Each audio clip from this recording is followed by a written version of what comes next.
Dricus Du Plessis versus Khamzat Chimaev, Shane Gillis against a Marine, and Charlie Chaplin in his heyday versus the Third Reich. What do all these things have in common? Shit, I don't know, you figure it out. Yeah, Dricus Du Plessis versus Khamzat Chimaev. When a very movable object meets an unstoppable force. It is probably one of the closest and not closest matchup in the entire UFC ever. And yeah, let's get into it how it is like that. I honestly would like to clickbait you even more and tell you that one side will dominate the other absolutely. Like my title will probably say. One is absolutely not close and the other one will destroy the other one in like 10 seconds. Funny enough, is realistic in both sides. More realistic for one other side, but I'll get into that.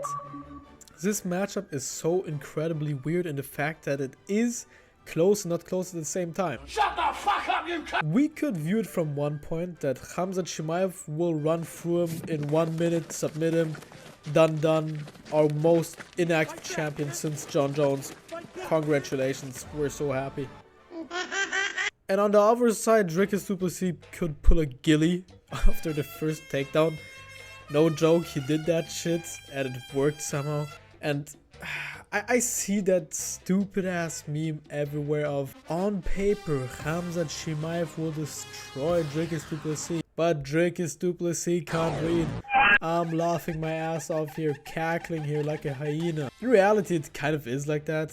As much as you want to say it, Dricus Du Plessis is for everybody a weird matchup because he just doesn't fight. Honestly, watching him fight, I have the best time of all time. Like, it's not like I am like super hyped most of the time. It's more of like, it's funny to watch him go through the motions. He's like gassed after the first round because he puts everything into every single shot. But he has enough heart to just pull through and throw whatever.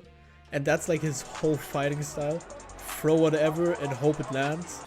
It's the most effective spray and pray we've ever seen in UFC history. Ever. There's not one fighter comparable to him in the sense of he just throws shit. He just throws shit. Like, I rewatched the Adesanya fight against him for this video. Yeah, Adesanya was at sometimes piecing him up badly. But Dricus would just throw some random shit, like, without a setup, just throw it. And it doesn't even look like he has that much power when he throws it, but it looks like it has effect. Like, it obviously has. He has defeated Israel Adesanya, 4th round, submitted him, turned the tables. And after a rewatch, I can only say again, he won the fight even on paper. Like, I scored it for Dricus Du Plessis 2-1. But Dricus is so incredibly weird. The more I watch him, the more I understand he fights properly. It isn't some goofy fighting style that is just throw whatever. Now people are going, oh, look how he's stepping with his foot. And people are breaking down my style and saying how smart it is. And a lot of those things, I go, what are you talking about? I don't even think about that. In the gym, like every trainer will almost tell you at a certain point, if it works for you, it's the right technique. And even if I made that point, no gym ever, just because Dricus Du Plessis is champion, will tell you, close your eyes blindly and throw an overhand. That is the optimal technique. It isn't. It simply isn't, but it works for him. Mostly because of his physique, brute strength, and just willpower, I guess. He just does it. Just does whatever and pushes through. Khamzat Chimaev, on the other hand, one of Satan's greatest soldiers was King Von.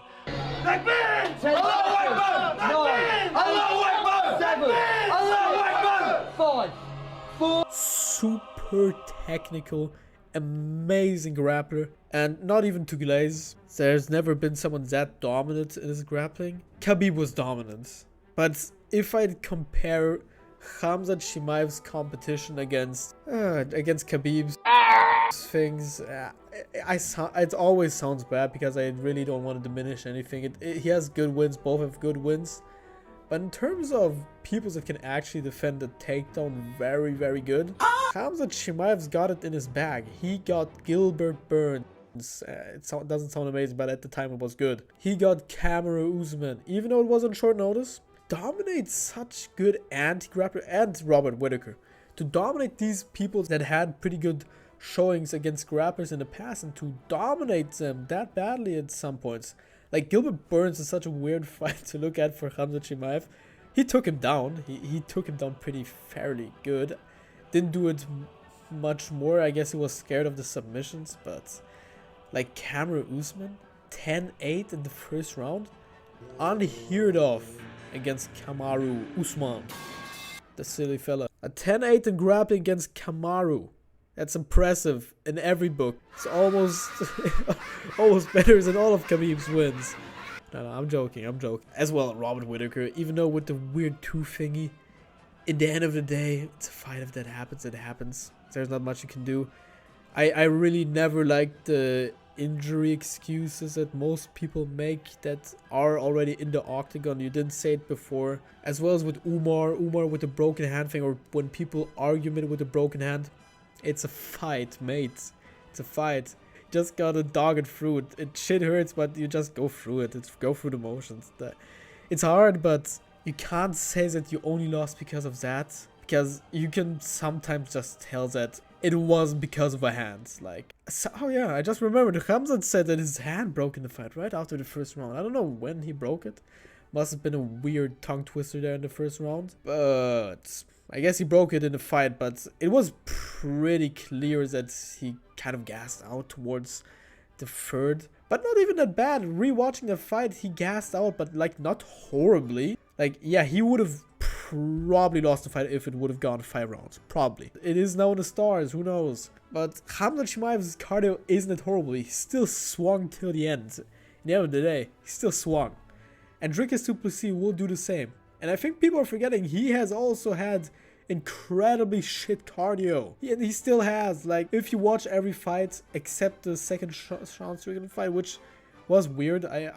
Wow, Sean Strickland kind of sucked in that fight. I was betting on him. I liked him, but Move this man!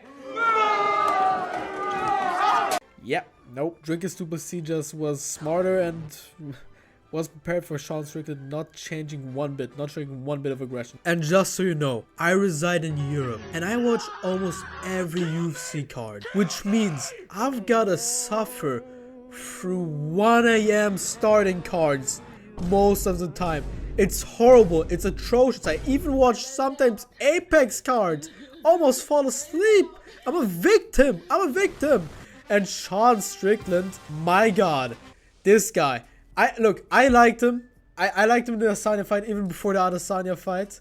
And I thought he won the first Du Plessis fight, which is why I watched the second one against him. Even on a really horrible card in Australia. UFC 312 is almost unanimously for me the worst card of the year of all time, or of all time. This card sucked balls and dick. The only redeeming fight in this whole night was that one Indian guy getting knocked out and the woman fight, the woman co-main event. You can't make this shit up. Sean, I swear, I've seen you sparring in the gym. I follow you on Instagram. I've seen stories. If you make a Patchy Mix impersonation next time you're in the octagon, count your days, buddy. Since we're finished with this part, let's get to business, baby. Pros and cons, the real thick part of this video. Let's start with Chimaev. Obvious pro, very good grappling, pretty decent striking, and that's about it. As well as through the Burns fight, we saw that he will push through. He will push through adversity, which is good against a guy like Dricus. I see many people say that if Dricus will survive the first 2 rounds, that he will knock him out in the 3rd, 4th, or 5th, something like that, around those lines. And I agree and disagree at the same time. Chimaev will push through as well, to a certain extent. Now to the silly man's cons. He hangs out with a Russian dictator. But beyond that point, he doesn't have the greatest cardio, but that is also part of just him pushing really hard in the first round.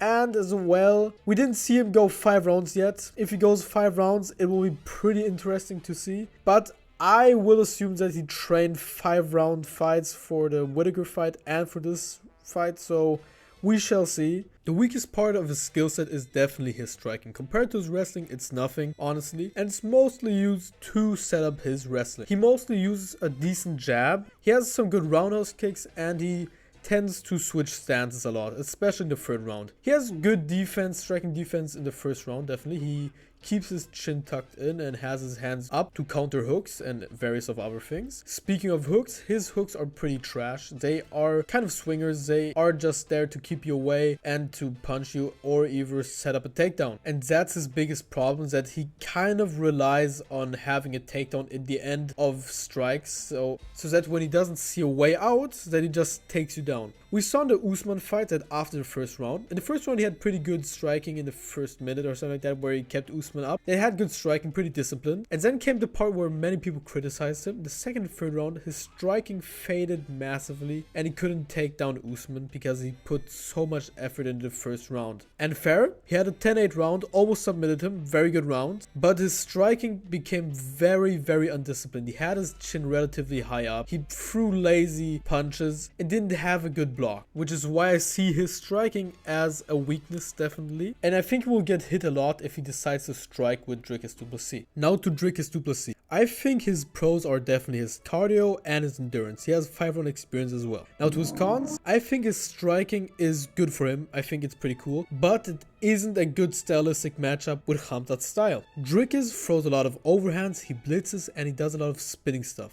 That I've noticed. He does spinning kicks, spinning back, fists. And I think against Khamzat it's a very bad idea because Khamzat will most likely just duck under and get a takedown and get you into really bad positions. And I don't think that Dricus's grappling is on par with Khamzat's. It is good, but it isn't on the same level because Dricus does many fundamental mistakes most of the time, or just decisions that are just simply not good.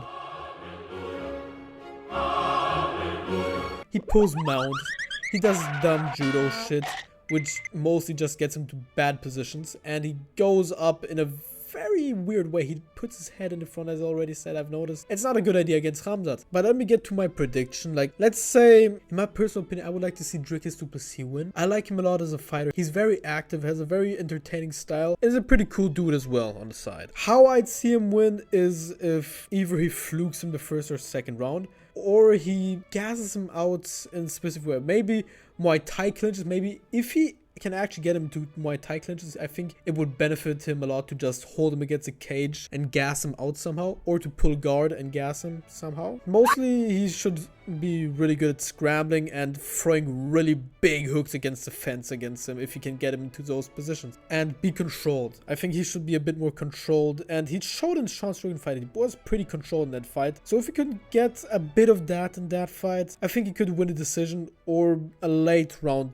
TKO. I think more likely is that he will get a decision, a 48-47 close one, and yeah. And what I think is more likely to happen, like not my personal bias with Dricus. Yeah, oh, I got a nerve. I see I hit a nerve there. Yeah, I think that Khamzat is most likely to win the first or second round, and even maybe even later if Dricus does, as I said, a dumb mistake. Dricus tends to do pretty dumb shit that doesn't benefit him, which isn't a bad thing against most opponents. But against Khamzat, I don't know. Maybe he can rock Khamzat when he does something dumb, like tries to stand up with him, which will happen probably because this has an ego. By the way, for the people who wonder if I like hate Khamzat for grappling, I love grappling. I think he has also pretty entertaining style. I just don't like his inactivity and his connection to that dictator. Like, I know his family lives there and it's pretty weird situation, but being that tight buddy with him, I don't know. I just don't rock with it, and I think people forgot the crypto scam thing, okay? Hello guys, there is one crypto coin about me. They call it Smash. Let's smash together, guys. Let's go. What the fuck is that? But okay, in my personal opinion, Khamzat will most likely win, but it's a very exciting fight for me. You don't really know what's gonna happen. Either Dricus is gonna be a Looney Tunes character, or Khamzat is gonna straight up dominate him in the first or second round or something like that. Like, this fight is pretty cool. I like this fight a lot. Either way, I hope you have a nice day. I hope you enjoyed this video. Leave us some like, and if there's something to improve, maybe tell me in the comments or something like that. And yeah, tell me your predictions as well. Have a nice day. Goodbye.